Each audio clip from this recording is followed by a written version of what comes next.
Let me show you how to turn off active status on Facebook and Messenger.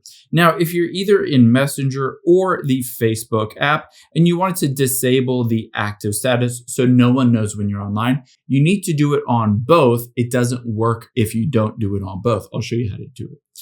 Now, let's first just open up the Facebook app or go to facebook.com. From here, tap on Menu at the bottom right, or it might be at the top right there. Scroll down and open up Settings and Privacy, and then tap on Settings at the very top. Now, within the settings of Facebook, all we need to do is scroll down under Audience and Visibility. You'll see towards the bottom is Active Status. Just tap on that, and let's turn this off for Facebook. But keep in mind, this doesn't disable it for Messenger. You need to disable it manually for Messenger as well. So to do that, we need to open up the Messenger app or go to messenger.com. And tap on Menu at the very bottom right, and then tap on the Settings icon at the top right. Now you'll be able to see active status at the top is still on, even though I turned it off for Facebook. Let's tap on it and turn this off and hit turn off.